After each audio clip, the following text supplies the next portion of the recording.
예, 반갑습니다.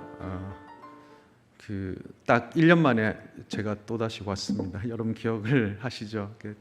작년에 또 조창기도에 초청해 주시고 또 올해 또 초청해 주셔서 교회에 감사를 드립니다.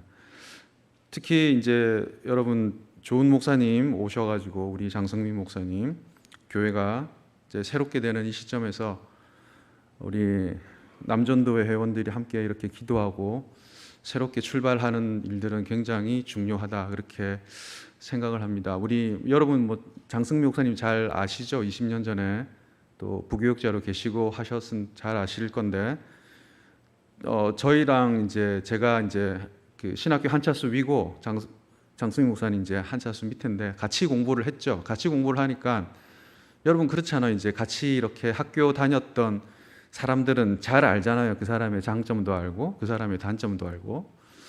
그런데 우리 장 목사님은 단점이 없는 게 장점이에요.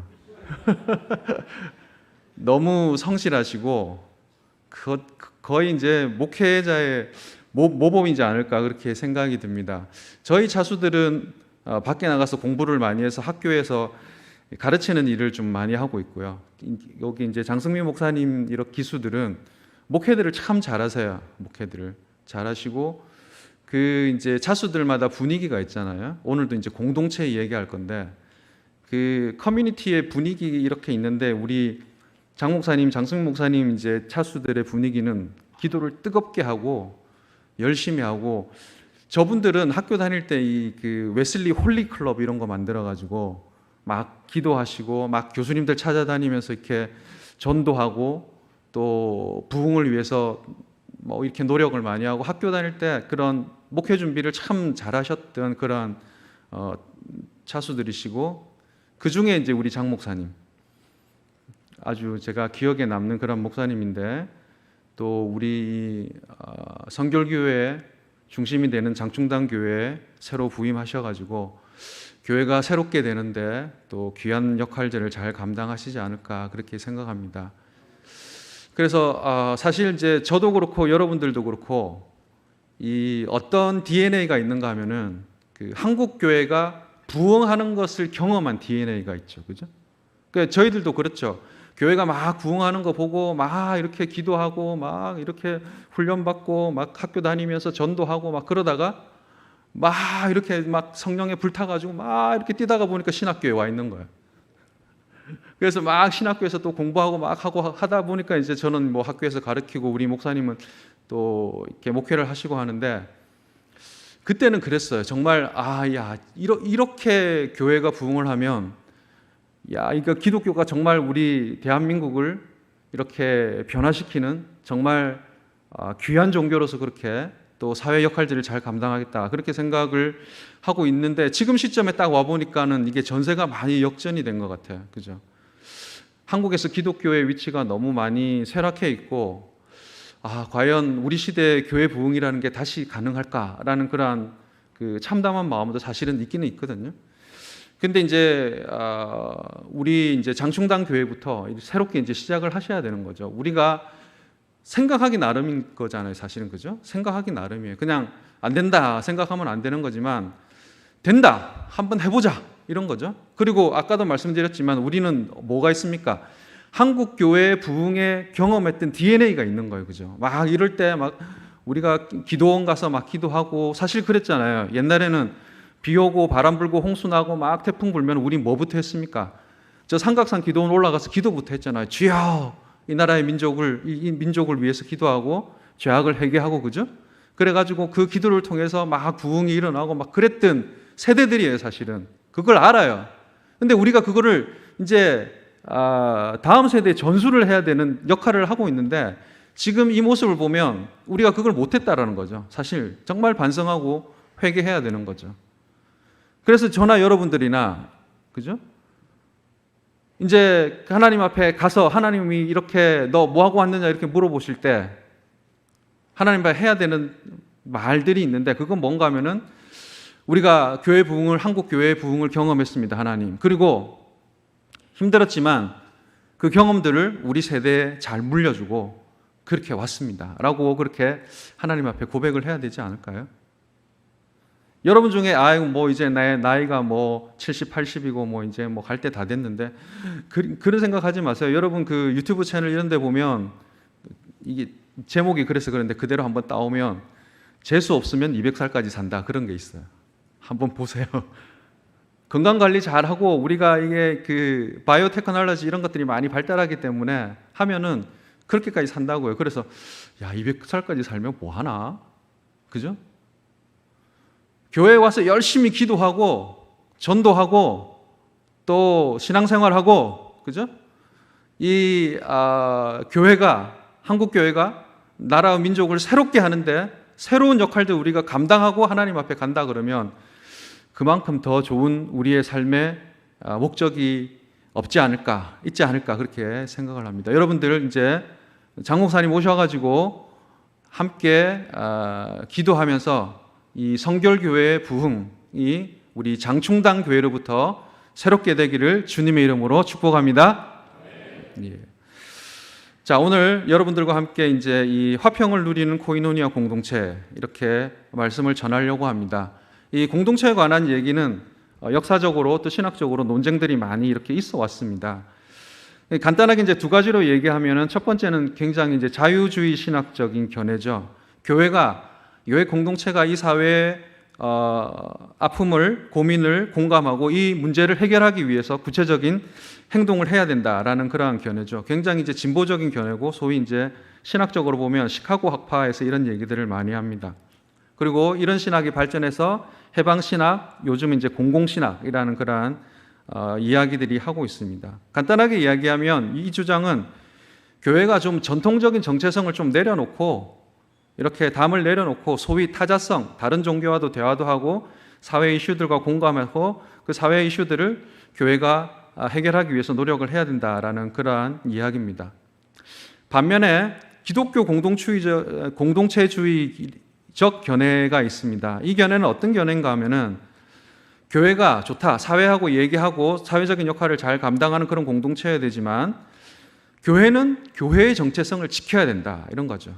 교회의 정체성을 내려놓고 교회의 어떤 유일성을 내려놓고 대사회적인 역할을 감당한다라는 것은 말이 안 된다라는 거죠. 정체성을 보존하면서 사회적 역할을 감당해야 된다. 기독교의 독특성을 훼손하지 말자라는 거죠. 이렇게 이제 주장하는 사람의 대표적인 사람이 스탠리 하우어스, 혹시 여러분 들어보셨는지 모르겠지만 이분인데 이분의 핵심적인 주장은 그렇습니다. 그러면 교회가 뭐 할 건가? 교회가 기독교 성품 공동체가 되어야 된다라고 그렇게 얘기합니다. 조금 어렵죠.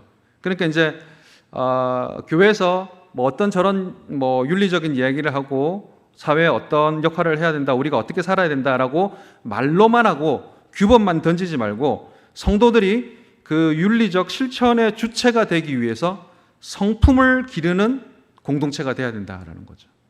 그러니까 이렇게 해라, 저렇게 해라 말로만 하지 말고 그렇게 하기 위해서 그 성품을 만들어야 되는데 교회는 성도들로 하여금 그 성품을 기를 수 있는 또 교육하고 훈련하는 장이어야 한다라고 그렇게 주장을 하는 겁니다. 이분의 주장은 이제 우리가 봤을 때 굉장히 급진적인 어떤 주장, 아까 얘기했죠. 사회 참여, 해방 신학, 공공신학을 얘기하는 그러한 어떤 신학과 또 반대급부에 있는 전통 보수적인 교회, 그죠? 사실 이제 전통 보수적인 교회는 사회에 참여 별로 생각을 안 하고요. 그 다음에 어떤 사회적인 이슈에 대해서 별로 생각을 하지 않습니다. 않는데 이제 이런 급진적인 신학과 보수적인 신학의 중도를 지향한다고 그렇게 볼 수 있고 오늘날 우리 교회들이 한 번쯤은 생각해보고 참고해야 될 그런 교회의 모델이지 않을까 그렇게 생각을 합니다. 말로만 하지 말고 우리가 사회적인 참여를 통해서 사회를 개혁시키고 한국 사회를 변화시켜야 되는데 그럼 어떻게 할 건가? 교회 안에서 그 하나님의 자녀로서의 성품을 기르고 그 성품을 통해서 우리가 세상에 나아가서 사회를 변화시켜야 된다는 그러한 이제 목적이 있는 겁니다. 그런데 이제 이 사람의 하우어스의 이제 윤리적인 실천의 기준에 뭐가 있는가 하면은 다른 어떤 것이 아니라 어떤 도덕적인 삶, 뭐 윤리적인 삶 이런 것이 아니라 성경에 나타난 예수님의 삶인 거죠. 좀 어려운 말로 예수님의 내러티브입니다. 신약 성경에 나타난 예수님의 삶을 보고 그 예수님의 삶을 닮아가는 신앙 공동체가 되어야 된다라는 거죠. 사실은 거기에 이제 우리가 집중해야 될 핵심이 있다라는 거죠. 그러면 예수님의 삶이 여러 가지 이제 모습들이 있는데 이 하우워스는 뭐를 얘기하는가 하면은 예수님의 삶 중에 우리가 정말 따라가야 되고 예수님의 제자로서 해야 되는 부분이 이 비폭력적인 삶, 다시 말해서 화평하게 하는 삶, 평화의 삶이라는 것을 주장을 합니다. 그래서 이 비폭력적인 삶, 화평케 하는 삶에 대해서 우리 교회 공동체가 훈련하고 그것을 추구하고 행하는 것이 가장 성경적이고 가장 예수님의 삶을 따라가는 제자의 삶, 그래서 그런 비폭력적인 삶과 평화하게 하는, 화평하게 하는 그런 삶을 통해서 세상을 변화시키는 것이 중요하다라고 그렇게 이야기를 하고 있습니다. 성경 말씀에도 산상수훈에 보면은 마태복음 5장 9절에 화평하게 하는 자는 복이 있나니 그들이 하나님의 아들이라 일컬음을 받을 것이며 라고 그렇게 기록을 하고 있습니다. 예수님이 와서 이 땅 가운데 행하신 일이 구원의 사역인데 그 구원의 사역을 화평으로 얘기할 수 있는 거죠. 하나님과 인간 사이에 화평을 이루신 거죠. 화목제물이 되신 거잖아요. 그죠? 그러니까 사실은 이런 화평을 이루기 위해서 뭐가 필요한가 하면은 화목제물이 필요한 거예요. 예수님이 화목제물이 되지 않았으면 우리는 하나님과 절대로 화평할 수가 없는 거죠. 우리의 죄가 해결될 수가 없는 거죠. 그러면 우리의 임무는 뭡니까? 세상 속에서 우리가 이 화평케 하는 일을 통해서 그런 일들을 하기 위해서는 우리는 뭐가 돼야 된다? 이 세상에 화목제물이 되어야 된다라는 거죠. 우리는 세상을 위해서 제물로서 우리를 번제단에 드려야 되는데 하나님을 위해서 어떤 번제? 화목제물. 그죠? 평화케 하는 화목제물로 드려야 된다라는 겁니다. 지금 이제 우리 시대를 한번 보면은 여러분들 뭐 최근에 뉴스들 그런 뉴스들 많잖아요. 뭐 갈등이 첨예화되어 있고요. 그죠? 정치적으로도 봐도 그렇고 우리 사람들이 사는 삶을 봐도 그렇고 굉장히 많은 분쟁들이 일어나고 있습니다. 지하철역 살인 사건이라든지 뭐 쇼핑몰 흉기 사건이라든지 최근에 우리 학교 선생님들이 그 여러 가지 일들 때문에 못 견뎌서 그렇게 자살하는 사건, 이런 것들을 이렇게 보면 야, 우리 사회가 너무 갈등이 심하구나. 그리고 그 갈등이 첨예화되어 있고요. 근데 이 문제를 해결을 해야 되는데 사실은 옛날에는 공동체가 해결을 했어요. 교회 공동체, 또 지역 공동체, 학교 공동체가 리더십을 통해서 해결을 했는데 사실은 그런 공동체의 역할은 지금 전혀 없는 것 같습니다. 소위 각자 도생이에요. 각자 도생. 너무 외로운 거예요, 사람들이. 그죠? 뭐 내가 학교에 소속이 돼 있고 지역에 소속이 돼 있고 교회에 소속이 돼 있는 것 같은데 뭔가 이렇게 일어나는 나의 삶에 대해서 뭐 공동체가 전혀 영향이 없고 나한테 어떤 문제가 있는데 이거를 해결을 해야 되는데 나 혼자만 해결해야 되는 그런 긴박한 외로움이 있는 거죠, 사실은. 그렇기 때문에 이 첨예화가 되어 있고 문제가 해결되지 않고 문제를 해결하는 방법이 뭡니까? 폭력인 거죠. 그것을 못 참으니까, 그죠? 공동체에 어떤 지도가 없고 공동체에 어떤 가르침이 없기 때문에 혼자서 막 하다 보니까 그것을 극단적으로 표현을 하고 폭력으로 나타나고 또 어떻게 됩니까? 죽음으로 나타나는 아주 어려운 시절을 우리가 보고 있다라는 것입니다. 그래서 지금 이 시대에 정말 필요한 것은 교회 공동체가 다시 한 번 더 힘을 얻고 회복하는 일이에요. 이 장충당 교회 공동체가 다시 한번 힘을 얻고 회복을 해야 돼요. 일어서야 돼요. 여기 불처럼 타올라라. 불처럼 타올라야 돼요. 그래야지 지금 우리가 갖고 있는 모든 문제들이 해결이 되는 거예요. 이게 뭐 인간의 방법이나 뭐 철학이나 윤리나 도덕이나 여러 가지 사회적인 방법, 제가 뭐 리더십 강의도 많이 하지만 리더십 뭐 하나의 보조수단밖에 되지 않은 거죠. 근본적인 역할을 못한다라는 겁니다. 세상은 물질적으로 많이 풍요로워졌고, 그죠? 그렇지만 사람들의 내면은 더 황폐화되고 있고, 그래서 사람들이 평안하지 못합니다. 불안하고 힘들고 답답하고 참지 못하고 견디지 못하니까 폭력으로 나타나고 또 그것을 자기 자신을 죽음으로 몰아가는 그러한 일들이 우리 안에 많이 있다라는 것입니다. 이 평안과 평화가 이 시대의 화두가 된 것입니다. 여러분, 어젯밤에 잠 잘 주무셨습니까? 요즘 잠 못 자는 사람들이 그렇게 많다고 그러던데요, 그죠? 저는 오늘 아침에 일찍 일어나야 된다는 생각으로 막 잠을 못 자면 어떡하지 생각했는데 그래도 잠은 잘 잤습니다. 그래 알람이 울려서 딱 일어나 보니까 4시 30분이더라고요. 그래서 일어나는 대로 빨리 준비하고 왔는데 너무 교회 일찍 왔어요. 근데 교회 일찍 와서 기도하고 하니까 참 좋더라고요. 여러분 뭔가 불안하십니까? 뭐가 여러분들로 하여금 불안하게 만듭니까? 그리고 그 불안을 여러분들은 어떻게 해결하고 계십니까?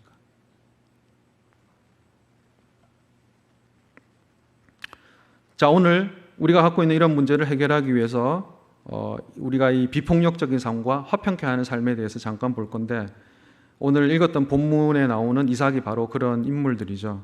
이삭은 아버지 아브라함과 아들 야곱에 비하면 그렇게 크게 두각되지 않는 사람이에요. 뭐가 큰 일들이 없죠. 왜냐하면은 아브라함과 야곱이 아주 대단한 사람들이죠. 별의별 일들이 다 일어나요. 아마 우리 이제 장 목사님 이제 계속 그렇게 설교하실 건데, 이 창세기 앞장만 이 족장들의 이야기만 보더라도 우리가 인생에서 겪을 수 있는 모든 다이나믹한 일들이 많이 일어나는데, 이삭은 거기에 비하면 굉장히 이제 소극적인 사람이고 그렇게 드러나지 않는 사람인 것 같아요. 왜냐하니까 보니까 평화를 추구했던 사람이구나라는 것을 이렇게 볼 수가 있는 거죠. 그래서 이제 오늘 26장에 보면 그 이삭이 어떻게 이 화평을 추구했고 평화를 추구했고 삶의 평안을 가져왔느냐를 이제 잠깐 우리가 한번 볼 건데, 26장을 우리가 간단히 정리를 하면은 이렇습니다. 이제 이삭이 살던 동네에서 살다가 흉년을 만나서 이제 다른 지방으로 갑니다. 그랄 땅으로 가는데, 그 땅이 이제 블레셋 지방이죠. 블레셋 지방인데 열심히 이제 일해서 농사해서 가축을 만들어서 부자가 되니까 그 블레셋 사람들이 배가 아픕니다. 그죠? 그래가지고 막 이렇게 이삭한테 하지 못할 짓을 하는데, 그게 대표적인 게 뭡니까? 그 우물을 파면은 그 우물에다가 이렇게 흙을 딱 집어넣고 우물을 못 먹게 하고 자기도 못 먹고 이삭도 못 먹게 하고 그 땅을 떠나라고 그렇게 얘기를 하죠. 이런 일들이 몇 번 반복됩니까? 성경에 보면 적어도 한 5번, 6번 나오는 것 같아요. 우물을 파면 와서 방해하고 흙을 집어넣고 딴 데로 가라 그러면 이삭은 그냥 바보처럼 아무 말 하지 않고 딴 데로 갑니다. 딴 데로 가서 또 우물을 팝니다. 근데 와가지고 또 이제 우물을 파면 흙을 집어넣고 덮어놓고 하지 못하게 하고 방해합니다. 딴 데로 가라 그러면 이삭이 또 딴 데로 가서 합니다. 그런 이제 패턴들이 이렇게 쭉 반복이 되고 있습니다. 그래서 저는 이제 리더십을 강의하는 사람으로서 좀 여러분들도 식견이 있고 자기 개발을 하는 사람 관점에서 보면 아주 바보 같은 사람이죠. 자기 밥그릇도 챙기지 못하는 아주 유약한 그러한 모습을 볼 수가 있습니다. 그런데 이제 이 이삭이 했던 방법을 잘 살펴보면, 이런 방법을 통해서 세상을 이기고 세상 사람들을 부끄럽게 만들고 하나님의 사람이 세상 사람들을 변화시키는 방법이구나를 알 수 있는데, 이게 이제 비폭력적인 방법이죠. 이삭이 택했던 방법은 일종의 이제 비폭력적인 방법입니다. 비폭력적인 방법이고, 아까도 얘기했듯이 예수님이 이 세상을 다스리는 방법이 이런 비폭력적인 방법이었죠. 그 팍스 로마나라는 말이 있습니다. 그 말은 뭔가 하면은 로마식으로 평화를 가지고 오는 거죠. 그건 뭡니까? 힘과 군대와 정치와 어떤 그 권력으로서 세상을 평화롭게 다스린다라는 거죠. 그런 거죠. 막 시끄럽게 하면 딱 공권력을 투입해가지고 조용히 해. 조용히 안 하면 다 잡아갈 거야. 이런 거예요. 그죠? 그게 팍스 로마나예요. 근데 사실 예수 그리스도의 방법은 그런 방법이 아니거든요. 그래서 이제 팍스 크리스티라는 그런 얘기가 있는데, 예수님의 평화의 방법은 뭔가 하면은 그러한 폭력적인 권력과 또 정체적인 방법과 어떤 힘에 비폭력적으로 대응을 하는 겁니다. 이제 구체적인 사건이 십자가 사건인데, 그 십자가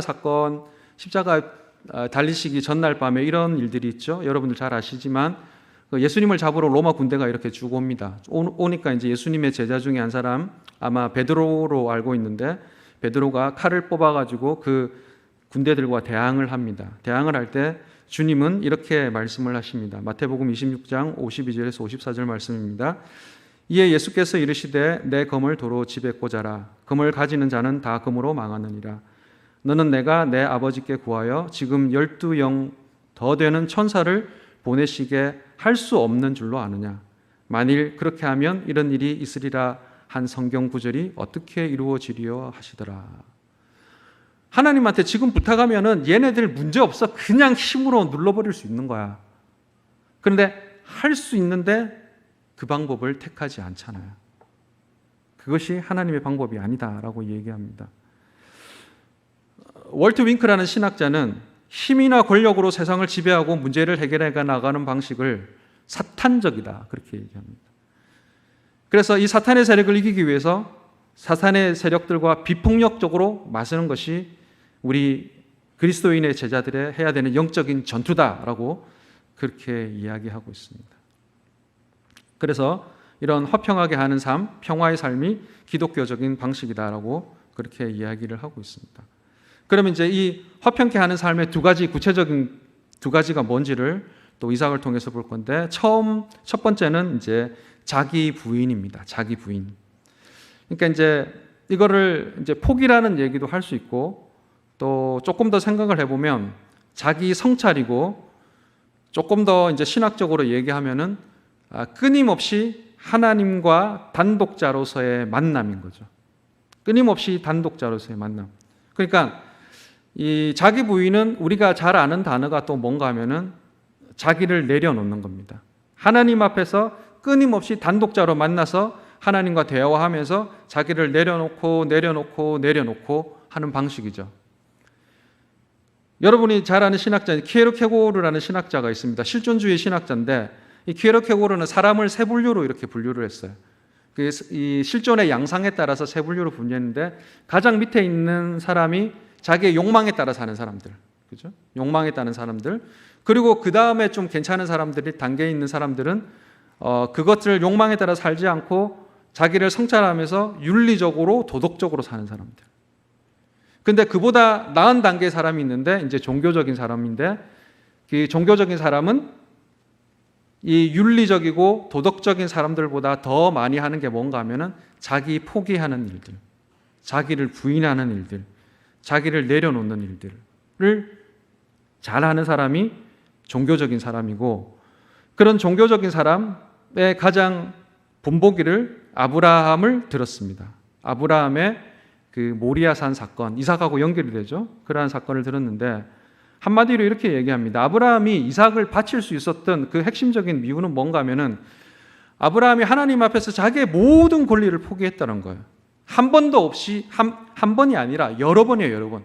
그러니까 하나님이 아브라함에게 야, 이삭을 바치라고 하는 그 순간부터 그 모리아산 그 사건이 일어나는 그 시간까지 순간순간 매일매일 매분 매초마다 하나님 도대체 이게 뭡니까? 왜 100살 때 준 아들을 바치라고 하는 겁니까? 안 따져봤겠어요? 도대체 이걸 가지고 뭘 하기를 원하십니까? 매일매일 하나님 앞에 고민하고 기도하고 따져봤는데 할 때마다 내려놓는 거예요. 그래요, 하나님 순종하겠습니다.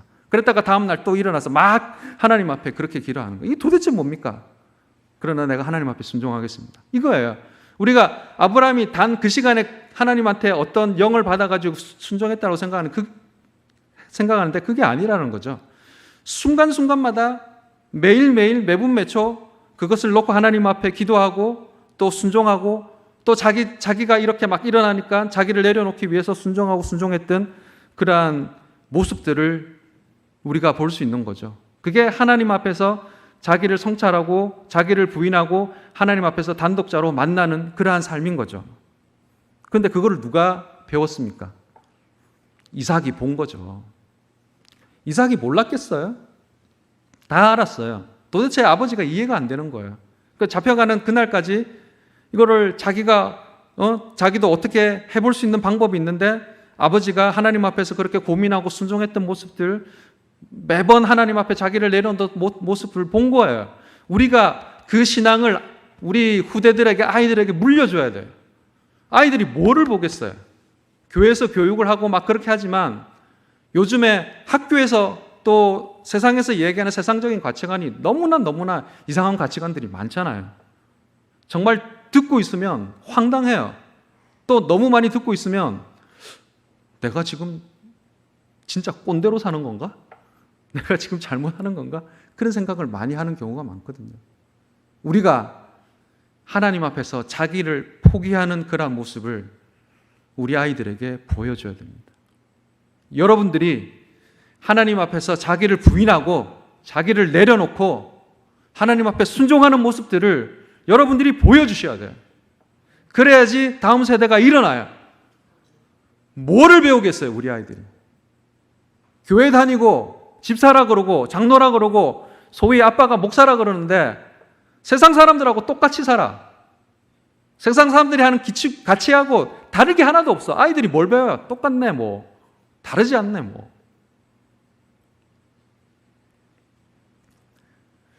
비폭력적으로 살아가는 그 하나님의 삶의 방식들이 이런 자기 포기, 자기 부인이라는 어떤 우리가 오늘 해야 되는 하나의 훈련의 기준을 우리한테 주는 것들을 볼 수가 있습니다. 이삭이 자기 포기만 배웠습니까? 뭐를 배웠습니까? 이렇게 포기하다 보니까, 그죠? 하나님이 우리가 생각하지 못하는 너무나 좋은 거를 생각하지 못했고, 계획하지도 못했고, 느껴보지도 못했던 그런 것들을 예비하시네? 하나님이 예비하시잖아요. 그죠? 여호와 이래. 창세기 22장 8절, 13절 보면 아브라함이 이르되 내 아들아 번제할 어린 양은 하나님이 자기를 위하여 친히 준비하시리라 하고 두 사람이 함께 나아가서 13절 아브라함이 눈을 들어 본즉 순양이 뒤에 있는데 뿔이 수풀에 걸려 있는지라 아브라함이 가서 그 순양을 가져다가 아들을 대신하여 번제로 드리니라. 아버지가 그렇게 하나님 앞에 순종하고 내려놓았더니만 하나님이 정말 좋은 것으로 우리를 위해서 예비하시네. 이거를 자기가 배운 거예요. 그죠? 그러니까 우리도 이런 것 좀 보여줘야 될 거 아니에요. 응? 우리가 하나님 앞에서 그렇게 순종하고 하나님이 원하시는 것들을 위해서 나의 것들을 내려놓고 자기 부인하고 포기를 했더니만 하나님이 놀라운 것을 우리를 채워주시네. 이런 거 경험하면 우리 아이들 어떻겠어요? 교회 가지 말아도 교회 가는 거예요. 그죠? 니네 기도하지 말라 그래도 기도하는 거예요. 왜? 직접 몸으로 경험하고 배웠으니까. 이 경험치, 아까 제가 서두에 말씀드렸잖아요. 우리는 어떤 DNA가 있습니까? 한국 교회가 불붙듯이 성령으로 충만하고 부흥회를 했던 경험이 있어요. 그렇기 때문에 우리가 지금 이 자리에 있는 거 아니에요. 근데 그 경험을 우리가 물려줘야 될 거 아니에요. 우리 세대가 하나님 앞에 가기 전까지.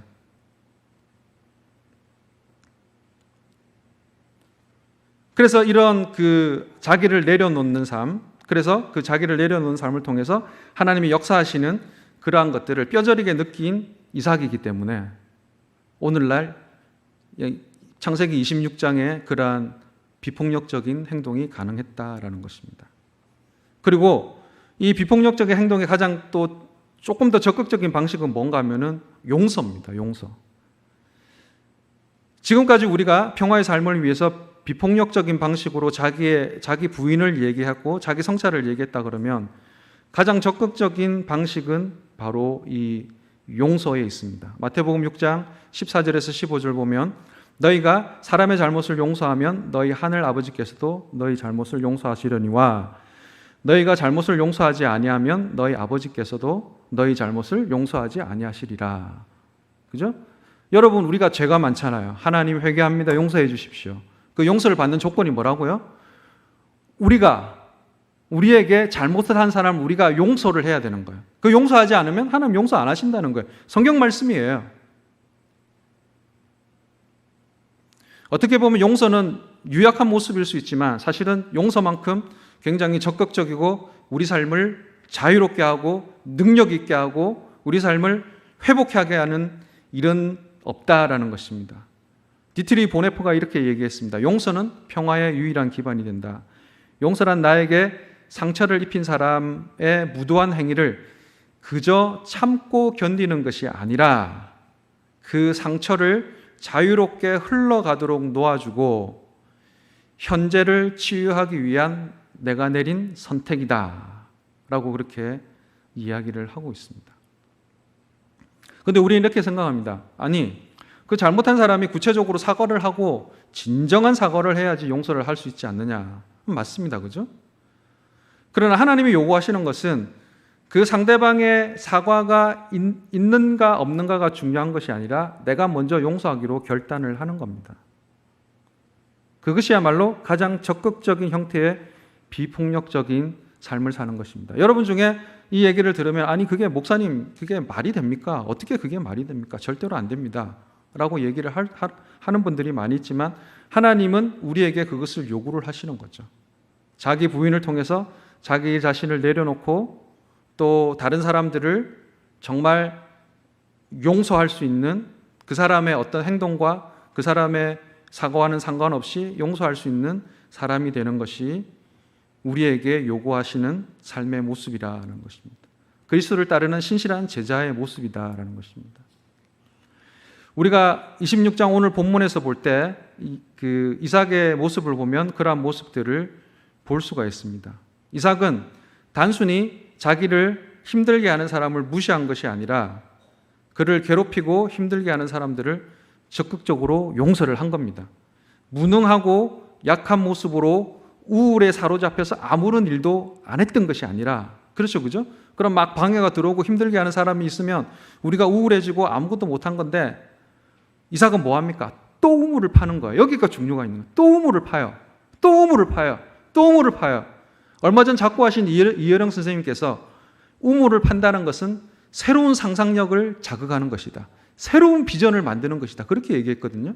그래서 그런 거하고 연결을 시켜보면 이렇게 나를 괴롭히고 힘들게 하는 사람에게 내가 적극적으로 용서를 한다는 것은 그냥 우울에 사로잡혀서 아무런 일도 하지 않는 그러한 모습이 아니라 새로운 일을 또 계획하고 새로운 일을 계획하고 새로운 일을 계획하고 새로운 비전을 만들어가는 거예요. 그게 용서의 힘이라는 거죠.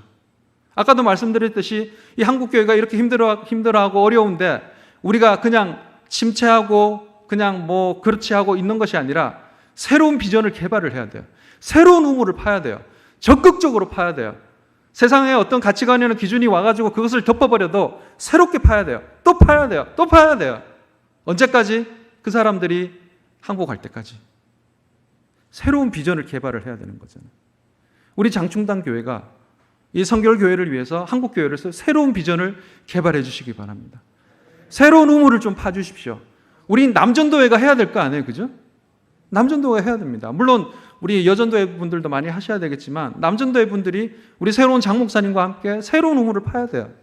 새로운 비전을 만들고 새로운 교회 운동을 하고 새롭게 우리가 앞서 나가야지 우리가 하나님 앞에 가서 할 수 있는 말들이 있다라는 거죠. 새로운 우물을 파는 우리 장충당 교회가 되시기를 주님의 이름으로 축복합니다. 이런 일들을 했더니만 두 가지 놀라운 축복입니다. 첫 번째는 뭔가 하면은 마음의 평안이에요. 마음의 평안. 24절에 보면 그 밤에 하나님께서 그에게 나타나 이르시되 나는 내 아버지 아브라함의 하나님이니 두려워하지 마라. 이삭에게 두려워하지 마라. 내 종 아브라함을 위하여 내가 너와 함께 있어. 내 자손이 번성하게 하리라. 마음의 평안함이죠. 그죠? 마음의 평안함. 두려워하지 말라. 그죠? 그래서 이런 비폭력적인 삶을 살기 위해서 자기를 포기하고 내려놓고 적극적으로 용서하는 삶을 사는 이 이삭에게 하나님이 놀라운 마음의 평안을 주십니다. 그리고 또 하나 뭔가 하면은 이러한 비폭력적인 삶을 통해서 진정한 권위가 세워져요. 28절에 보면은 그들이 이르되 여호와께서 너와 함께 계심을 우리가 분명히 보았으므로 우리 사이 곧 우리와 너 사이에 맹세를 세워 너와 계약을 맺으리라 말하노라. 이게 뭔가 하면은 그 블레셋 그 장관이 와가지고 이삭한테 와서 화친을 맺자라고 얘기하는 거예요. 여러분들 화친을 맺자라고 먼저 제안하는 사람, 이 화친을 맺을 때 약한 쪽이 먼저 제안합니까? 강한 쪽이 먼저 제안합니까? 약한 쪽이 먼저 제안해요. 그죠? 그러니까 이삭의 모습을 보니까 이삭이 대단한 사람이다. 이삭이 뭐 대단한 일을 했습니까? 힘으로 군대로 그 사람들을 물리쳤어요? 아니에요. 끊임없이 자기 부인하고 용서하고 또 용서하는 삶을 본 거죠. 그걸 통해서 진정한 권위가 세워진 거예요. 세상 사람들이 하나님을 인정한 거예요. 그죠? 이게 성경의 방식이고 오늘날 우리가 살아야 되는 방식이에요. 할 수 있어요. 옛날에 우리 조상들은 그렇게 한국 교회를 키웠어요. 한국 교회를 만들었어요. 부흥을 시켰어요. 우리가 해야 돼요.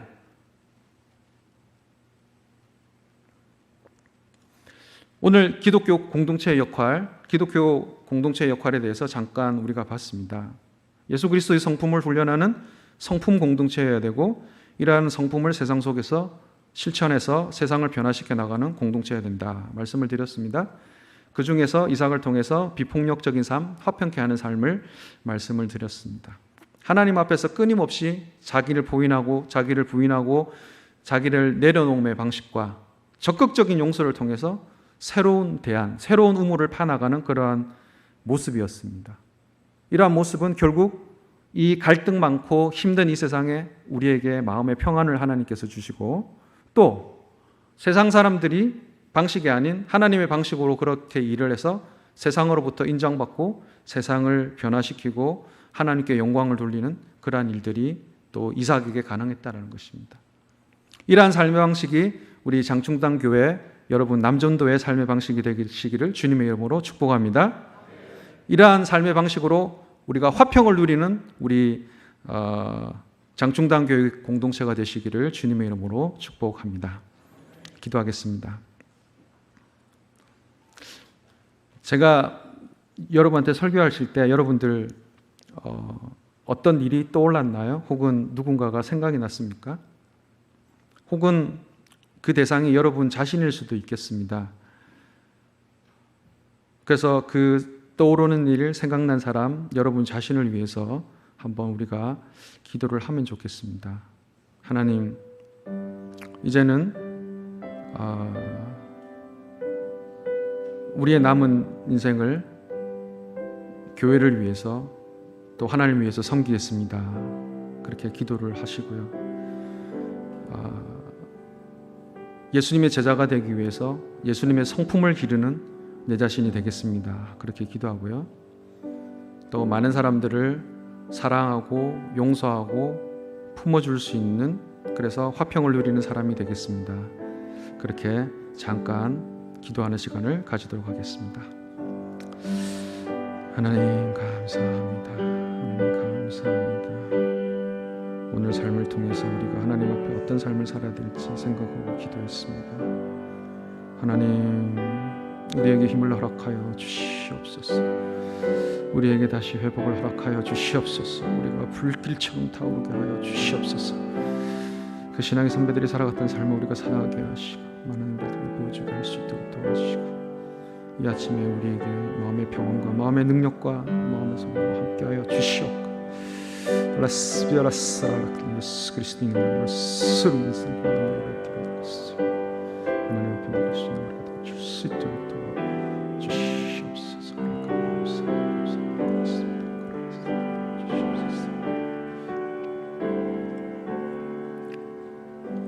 하나님 감사합니다. 하나님 사랑하시는 우리 이 장충당 교회 남전도회 회원들, 이 이른 아침에 모여서 하나님 앞에 예배드리게 하심을 감사합니다. 하나님, 오늘 우리가 말씀을 통해서 듣고 생각했던 것처럼 이제 우리가 하나님 앞에서 정말 하나님의 사람으로서 다시 거듭나기를 원합니다. 우리가 한국교회 부흥을 경험했던 사람으로서 그 경험을 다시 회복하기를 원합니다. 우리가 불타오르기를 원합니다. 우리가 새롭게 되기를 원합니다. 우리가 이 하나님의 성품을 가진 자가 되기를 원합니다.